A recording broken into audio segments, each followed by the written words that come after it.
Good morning students. पहले lecture में मैंने आपको मीराबाई के प्रथम पद के बारे में समझाया था। आज मैं आपको दूसरे और तीसरे पद के अर्थ को समझाऊंगी। दूसरा पद है, बसो मेरे मोरे नैनन में नंदलाल, मोहनी मूरत सांवरी सूरत, नैना बने विशाल, अधर सुधारस मुरली राजत, उड़ बैजंती माल, क्षुद्र घंटिका कटित शोभित, नुपुर सबत वृषाल, मीरा प्रभु संतन सुखदाई, भगत बछल गोपाल। प्रस्तुत पद के माध्यम से मीराबाई भगवान श्री कृष्ण के कौन से रूप को अपने मन में बसाना चाहती हैं? उस रूप के सौंदर्य को वो बखान कर रही हैं। वो बोल रही हैं कि हे श्री कृष्ण, हे नंदलाल, आप मेरी आंखों में आके बस जाइए। और वो नंदलाल के कौन से रूप को बसाना चाह रही है? जिनका जो रूप मन को मोहने वाला है। उनका शरीर श्यामल है, नेत्र बड़े बड़े हैं, अमृत रूपी होठों पर मुरली शोभित है, हृदय पर वैजंती की माला शोभायमान है तथा कमर पर छोटे छोटे घुंघरू लगी हुई करधनी शोभित हो रही है। और उनके पैरों में रस से भरे हुए अर्थात रसपूर्ण ध्वनि करने वाले नुपुर जो है वो शोभित है।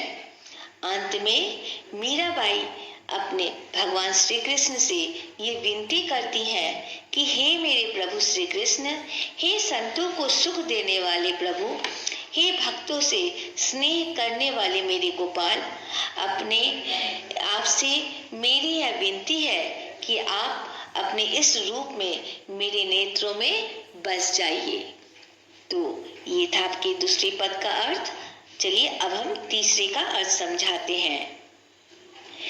मीरा मगन भई हरि के गुण गाय, सांप पिटारा राना भेजा, मीरा हाथ दिया हाय जाए, न्याय धोए जब देखन लगी, शालिग्राम गई पाए, जहर का प्याला रानिया भेजा, अमृत दिया बनाए, न्याय धोए जब पीवन लागी, हो गई अमर अचाय, सूली सेज राना ने भेजी, दीजियो मीरा सुवाए, सांझ भई मीरा सोवन लागी, मानो फूल बिछाए, मीरा के प्रभु सदा सहाय, राखे बिघन हटाए, भजन भाव में मस्त डोलती, गिरधर पर बलि जाए। आपको जैसा कि मैंने पहले वाले में उसमें पद में समझाया था कि जब उनके पति की मृत्यु हो गई तो वो अपना संपूर्ण जीवन कृष्ण भक्ति में लगा दी। तो उस समय जो उनके ससुराल वाले थे, खासकर उनके जो देवर थे राणा जी, वो उसके बहुत ही विरुद्ध थे। तो इसके लिए उन्होंने बहुत सारे प्रयास किए, बहुत तरीके से उन्होंने चाहा कि मीराबाई कृष्ण भगवान की भक्ति से विमुख हो जाए। तो जब वो विमुख नहीं हुई तो उन्होंने उनको मारने के लिए बहुत सारे प्रयास किए। तो इन पंक्तियों के माध्यम से, इन पदों के माध्यम से उन्हीं प्रयासों के बारे में बताया गया है। पहला क्या है, जैसे राणा जी ने मीरा जी के लिए सांप का पिटारा भेजा, लेकिन जब मीराबाई नहा धोकर आई और पूजा करने के लिए गई और उन्होंने देखा तो उन्होंने क्या पाया कि मीराबाई के छूते ही वो जो सांप था वो शालिग्राम में बदल गया। उसके बाद राणा जी ने मीराबाई के लिए जहर का प्याला भेजा, लेकिन जब वो नहा धो के आई, उसको पीने लगी तो वो जो जहर था वो क्या हो गया, वो अमृत में बदल गया और उनको अमर बना दिया। उसके बाद राणा जी ने मीरा के पास कांटों से सजा बिस्तर भेजा। जब शाम को मीराबाई उस पे सोने लगी तो वो जो कांटों का बिस्तर था ना, वो क्या हो गया, वो फूलों की सेज में बदल गया।